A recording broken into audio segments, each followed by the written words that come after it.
오물풍선은 사실은 실험을 하고 있는 겁니다. 어떤 실험이요? 무게가 다 달라요. 이유는 그것이 데이터이기 때문입니다. 어떠한 규모의 풍선을 보내면 어디까지 가고 대한민국 정부가 여기에 대해서 어떻게 대응한다라는 것들을 다 데이터화하고 있는 겁니다. 자, 오늘의 이슈로 넘어가겠습니다. 오늘의 이슈는 김정은 남매 윤 대통령 잘못 건드렸다. 무슨 얘기일까요? 바로 오물풍선 얘기입니다. 김정은 지난주에 이어서 이번 주에도 오물풍선을 날렸습니다. 2주간에 걸쳐 약 한 1,600개가량 지금 날리고 있다고 합니다. 이들이 지금 오물풍선을 날리는 이유에 대해서 이렇게 얘기하죠. 너네가 대북 전단을 날렸기 때문이다. 그러므로 똑같이 대북 전단에 들어간 그런 우물덩어리처럼 너희들도 한번 당해봐라. 이게 그들의 논리입니다. 그런데 여러분, 대북 전단을 보내는 대북 인권 시민단체들은 이번에만 보내는 거 아닙니다. 알려지지 않아서 그렇지 조류와 바람의 방향에 따라서 대북 풍선을 날리거나 페트병에 계속 쌀과 그다음 USB를 보내왔습니다. 그런데 갑자기 그거를 시비를 건 겁니다. 그렇다면 대북 시민단체가 만약에 대북 전단을 보내지 않았다면 오물풍선을 안 보냈을까요? 그렇지 않다는 겁니다. 오물풍선은 사실 군사적인 목적입니다. 왜 군사적인 목적이라고 하냐 하면요. 오물풍선은 사실은 실험을 하고 있는 겁니다. 어떤 실험이요? 무게가 다 달라요. 전국에 보내는 1,600개가 똑같은 그런 그 무게와 똑같은 크기의 풍선을 보내지 않습니다. 이유는 그것이 데이터이기 때문입니다. 지금 저들은 데이터를 축적합니다. 우리가 보내면 몇 월 몇시 어떠한 바람이 바뀌었을 때 어떠한 지금 무게의 어떠한 규모의 풍선을 보내면 어디까지 가고 그리고 또 지금 남한 정부가 대한민국 정부가 여기에 대해서 어떻게 대응한다라는 것들을 다 데이터화하고 있는 겁니다. 이 데이터는 굉장히 대남 도발 내지는 대남 그런 이 국지전이나 실질적으로 전투가 벌어졌을 때 유효하게 써먹으려고 하는 겁니다. 그러니까 대북 전단 살포는 핑계에 불과하다는 겁니다. 그 핑계를 대고 지금 열심히 데이터를 축적하고 있다는 것이지요. 실제로 말이지요. 이들은 지난주에는 풍선만이 아니라 GPS 교란과 방사정포 이것들을 함께 했습니다. 만약에 말입니다.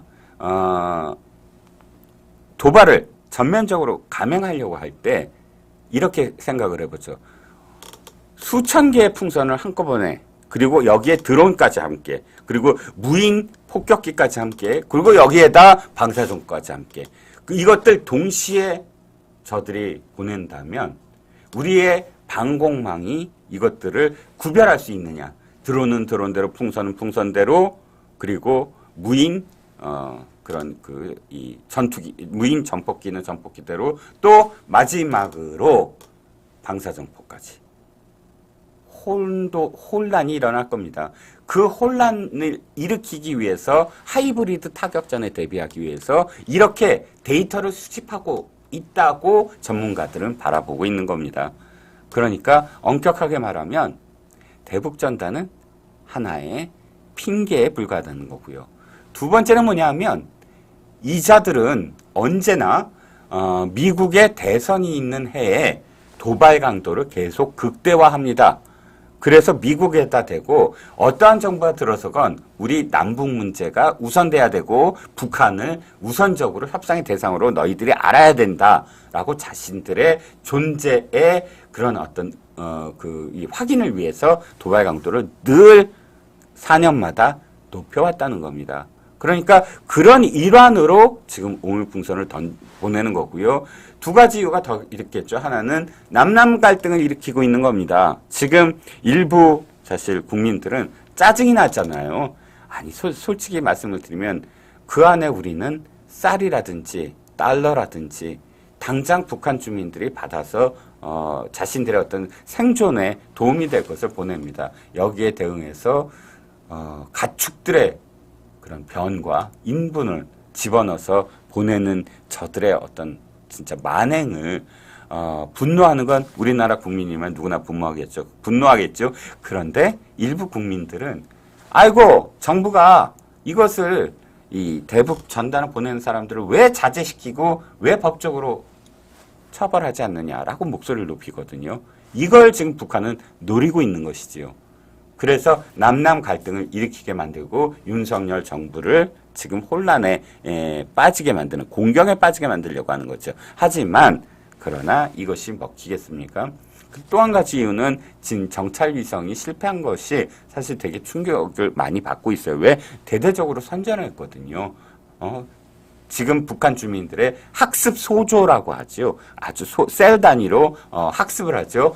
지금 우리 위대한 수령 김정은 수령께서 지금 이런 걸 하고 있다, 저런 걸 하고 있다라고 하면서 학습을 하지 않습니까?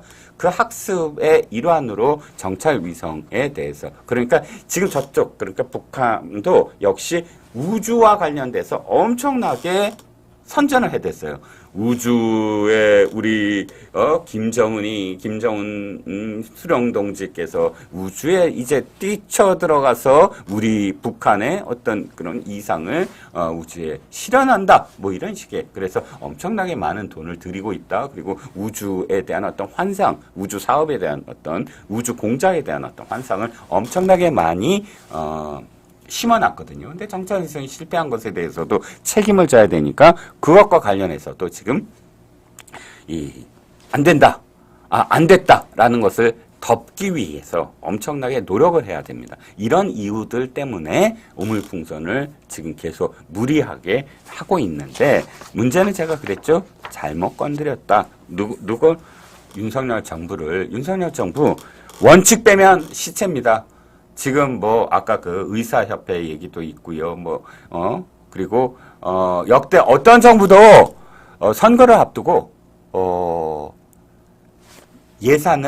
적자 예산을 이렇게 편성하는 정부가 없습니다. 전부 흑자 예산으로 해서 펑펑 퍼주려고 예산을 늘립니다. 하지만 윤석열 정부는 달랐습니다. 건전 예산, 건전성을 최우선으로 두고 펑펑 퍼주기 예산을 편성하지 않았습니다. 그리고 집행도 그렇게 했고요. 그런데 이것이 역시 원칙이지 않습니까? 그리고 이 대북 문제 역시 원칙입니다. 어떤 원칙이요?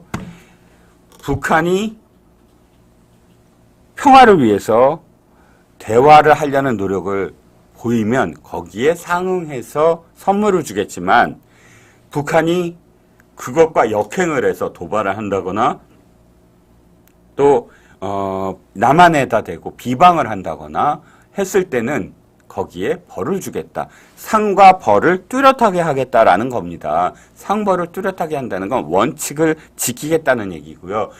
게임의 룰을 제대로 정립하겠다는 겁니다. 지금까지 문재인 정부는 어떻게 했습니까? 저쪽이 뺨을 때릴 때 퍼주기를 하고, 저쪽이 어퍼컷을, 복부를 가격할 때 또 퍼주기를 하고, 저쪽이 우리 국민을 서해상에서 소각시켜서 잔혹하게 살해를 하는데도 거기에 대해서 아무런 대응을 하지 않고, 저쪽이 우리의 재산인 남북 연락사무소를 무너뜨리는데도 문재인이라는 사람은 아이고 참 배려가 많은 지도자다 라고 표현을 합니다. 저쪽이 삶은 소대가리라고 조롱하고 비웃어도 아이고 김정은은 믿을 만한 지도자다 라고 이야기를 하고요. 아니 그 사람 본인이 그렇게 생각하고 함께 하는 것 아무 이유 없습니다. 하지만 그자는 대통령입니다.